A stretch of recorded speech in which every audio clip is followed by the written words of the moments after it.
My name's Paige, and my journey with the Women's Center began in 2009, but really my journey began 20 years ago.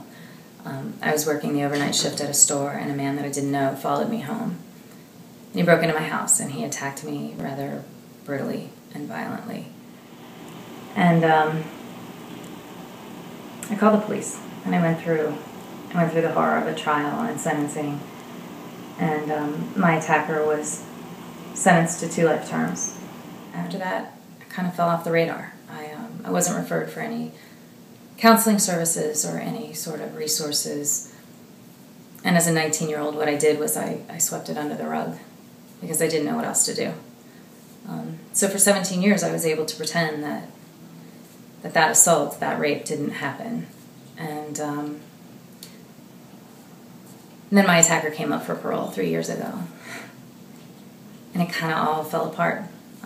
I pretended that it didn't happen for so long, but I didn't trust anybody. I didn't know who to talk to. I didn't know what to do. And by chance, I ran into a woman at a 4th of July picnic, and for whatever reason, I trusted her enough to tell her a little bit about what had happened. And the next day, she called me and she said, "Look, I have a phone number for you, and this is my therapist, and she's not really taking patients, but she's expecting your call." And I didn't call right away. I sat on that for another couple of days until it was so bad that I could no longer not call. And I picked up the phone, and the woman who answered the phone would go on to become my therapist. And for the last 3 years, that woman has helped me start telling my story and telling what happened, and just in telling a little bit at a time, it's gotten a little bit better.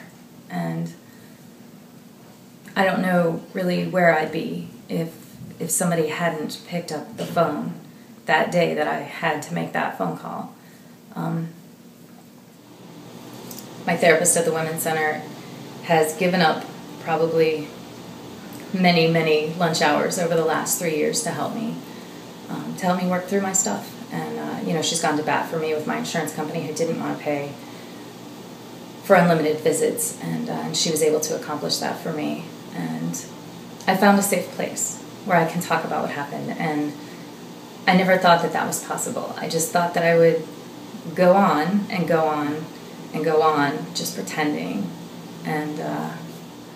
And so I was able to go to the parole hearing 3 years ago, and I was able to ask Virginia for a 3-year deferral, and the Commonwealth granted me that. And since then, I've been working on talking about what happened and working through it and trying to make it a part of my life that was horrible but isn't so overwhelming and so all-encompassing. My life is very different today. I have a different relationship with my children.